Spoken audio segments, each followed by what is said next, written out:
আসসালামু আলাইকুম। আপনারা শুনছেন আপনাদের প্রিয় চ্যানেল ভাঙ্গা নৌকার মাঝি। আর আপনারা তো জানেনই বৃহস্পতিবার রাত মানেই বিশেষ কিছু। আজকের রাতের বিশেষ আয়োজনে আপনাদের সবাইকে স্বাগত জানাচ্ছি। আমি আপনাদের গল্প বলি। আশা করি ভাঙ্গা নৌকার মাঝি পরিবারের প্রতিটি সদস্য আল্লাহর রহমতে ভালো আছেন এবং সুস্থ আছেন। আজও আমরা হাজির হয়েছি এমন এক সত্য এবং গা শিউরে ওঠা অলৌকিক অভিজ্ঞতা নিয়ে, যা কোনো কাল্পনিক গল্প নয়। আজকের ঘটনাটি আমাদের কাছে পাঠিয়েছেন খুলনার তারেক ভাই। ঘটনাটি উনার বড় মামা অর্থাৎ অবসরপ্রাপ্ত ফরেস্ট রেঞ্জার জাহাঙ্গীর আলমের জীবন থেকে নেওয়া। তবে ঘটনাটি জাহাঙ্গীর মামার নিজের নয়। তিনি যখন সুন্দরবনের এক গহীন চরে ডিউটিতে ছিলেন, তখন আব্দুর রাজ্জাক মাঝি নামের এক প্রবীণ ফরেস্ট গাইডের মুখে এই ঘটনার কথা শুনেছিলেন। সেই হাড় হিম করা গল্পটাই আজ আপনাদের সামনে তুলে ধরছি। তখন শীতকাল, সুন্দরবনের বুক জুড়ে থমথমে অমাবস্যার রাত। বাতাসে এক অদ্ভুত ভারী ভাব। চারপাশটা এতই নিস্তব্ধ ছিল যে মনে হচ্ছিল পুরো জঙ্গল যেন দম বন্ধ করে বসে আছে। নদীতে জোয়ারের পানি কালো আলকাতরার মতো স্থির। আব্দুর রাজ্জাক মাঝি আর ওনার তরুণ সহকর্মী সলিম দুজনে মিলে নদীর ধারের একটা ওয়াচ টাওয়ারে নৈশ পাহারায় ছিলেন। রাত তখন আনুমানিক 1:30। হঠাৎ সে গহীন নীরবতা ভেঙে নদীর ওপার থেকে ভেসে আসতে লাগলো এক অদ্ভুত করুণ সুর। সুরটা কোনো মানুষের সাধারণ গলা মনে হচ্ছিল না।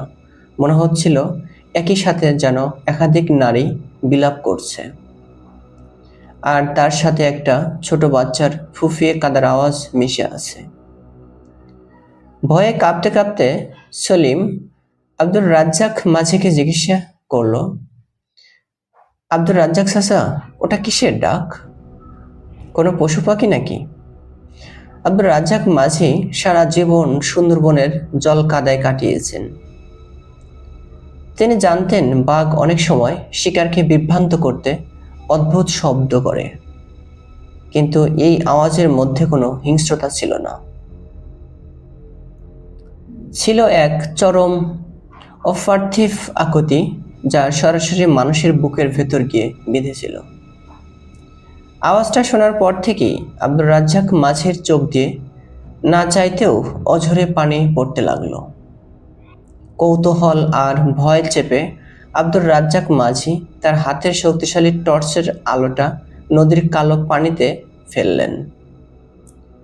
টর্চের আলো যখন নদীর ঠিক মাঝখানটায় পড়ল, তখন আব্দুর রাজ্জাক মাঝি আর সলিমের বুক যেন স্যাঁত করে উঠল। নদীর স্রোতে ভেসে আসছে একখানা ভাঙা নৌকার তক্তা, আর সেই তক্তার উপর দলা পাকিয়ে বসে আছে এক নারী মূর্তি। তার পরনে একটা বহু বছরের পুরনো শ্যাওলা ধরা ময়লা শাড়ি। কিন্তু সবচেয়ে ভয়ঙ্কর ছিল তার চুলগুলো। সেগুলোর পানির দিকে ঝুলে ছিল না, বরং শূন্য সাপের মতো কিলবিল করছিল। টর্চের আলোটা যখন সেই নারী মূর্তির মুখের উপর পড়ল, আব্দুর রাজ্জাক মাঝি দেখলেন সেই নারীর কোনো চোখ নেই। চোখের কোটর দুটো একদম ফাঁকা, যেন কেউ ধারালো নখ দিয়ে উপড়ে নিয়েছে। আর সেই শূন্য কোটর বেয়ে টপ টপ করে ঝরছে আলকাতরার মতো কালো রক্ত। তার চেয়েও বীভৎস দৃশ্য ছিল সেই অন্ধ নারী তার কোলে জড়িয়ে ধরে আছে একটি শিশুর কঙ্কালকে, আর সে তার মাংসহীন হাত দিয়ে সেই কঙ্কালটাকে চাপড়ে ঘুম পাড়ানোর চেষ্টা করছে, আর সেই সুর করে কাঁদছে। হঠাৎ করে মূর্তিটি সোজা ওয়াচ টাওয়ারের দিকে মুখ ফেরালো। চোখ না থাকলেও রাজ্জাক মাঝি স্পষ্ট বুঝলেন সেই অন্ধ কোটর দুটো তাদের দিকেই চেয়ে আছে। ভয়ে সলিম একটা কান ফাটা চিৎকার দিতে গিয়েও পারল না। সঙ্গে সঙ্গে জ্ঞান হারিয়ে ওয়াচ টাওয়ারের কাঠের মেঝেতে পড়ে গেল। সাধারণত জোয়ারের স্রোতে তক্তাটি ভেসে যাওয়ার কথা, কিন্তু অলৌকিকভাবে তক্তাটি স্রোতের বিপরীতে ভেসে এসে ওয়াচ টাওয়ারের ঠিক নিচে ম্যানগ্রোভের শ্বাসমূলের মাঝে এসে আটকে গেল। সঙ্গে সঙ্গে বাতাস ছেয়ে গেল তীব্র পচা মাংসের গন্ধে। পর মুহূর্তেই সেই অন্ধ অবয়বটি যেন বাতাস ভেদ করে ওয়াচ টাওয়ারের জানালার ঠিক বাহিরে এসে দাঁড়ালো। জানালার কাছের ওপর তার শুকনো নখের আঁচড়ে এক বিকট শব্দ তৈরি হলো, কিন্তু সে কাউকে আক্রমণ করল না। আব্দুর রাজ্জাক মাঝির মাথার ভিতরে তখন শব্দহীন এক করুণ আওয়াজ প্রতিধ্বনি হতে লাগলো। আমার খোকাকে ওরা বাঘের মুখে ফেলে দিল রে। ও তো সাঁতার জানতো না আমার খোকা। ঘুমাচ্ছেন না কেন রে ফরেস্ট বাবু? ওকে একটু ঘুম পাড়িয়ে দেন না। ঠিক তখনই জঙ্গলের গহীন থেকে এক বিশাল বাঘের বিকট গর্জন ভেসে এলো। সেই গর্জনের সাথে সাথে জানালার বাহিরের ছায়াটা এক বুক ফাটা চিৎকার দিয়ে সোজা নদীর পানিতে ঝাঁপ দিল। নিমেষের মধ্যে সেই ভাঙা তক্তা, কঙ্কাল আর নারী মূর্তি উবে গেল। চারপাশ আবার নিঝুম হয়ে গেল। পরদিন সকালে অন্যান্য গার্ডরা এসে সলিমকে প্রায় উন্মাদ অবস্থায় উদ্ধার করে। সলিম আর কোনোদিন চাকরি করতে পারেনি। পরে খোঁজ নিয়ে জানা যায় ৮০-এর দশকে আমেনা খাতুন নামের এক বিধবা নারী তার ছোট সন্তানকে নিয়ে সুন্দরবনে কাঁকড়া ধরতে এসে হরিণ শিকারীদের মুখোমুখি হয়েছিল। নিজেদের বাঁচাতে শিকারীরা সেই অবোধ শিশুটিকে জ্যান্ত বাঘের মুখে ছুঁড়ে ফেলে দিয়েছিল।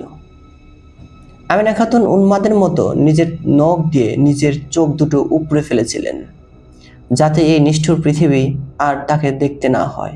তারপর তিনিও নদীতে ঝাঁপ দিয়ে আত্মহত্যা করেন। এই ছিল আজকের ঘটনা। আমেনা খাতুনের সেই অতৃপ্ত আত্মা আজও হয়তো সুন্দরবনের নোনা পানিতে তার খোকাকে ঘুম পাড়ানোর জন্য কেঁদে বেড়ায়। কেমন লাগলো আজকের ঘটনাটি? কমেন্ট করে অবশ্যই জানাবেন। ভালো লাগলে আপনার বন্ধুদের সাথে শেয়ার করবেন এবং আমাদের চ্যানেলটিকে সাবস্ক্রাইব করে পাশে থাকবেন। আপনার জীবনে ঘটে যাওয়া কোনো সত্য অলৌকিক ঘটনা থাকলে আমাদের লিখে পাঠাতে পারেন। আজ তবে এখানেই বিদায় নিচ্ছি। আবার দেখা হবে আগামী সপ্তাহে। মনে রাখবেন, বৃহস্পতিবার রাত মানেই বিশেষ কিছু। চোখ রাখুন ভাঙা নৌকার মাঝি চ্যানেলে। সবাই ভালো থাকুন, সুস্থ থাকুন। আল্লাহ হাফেজ।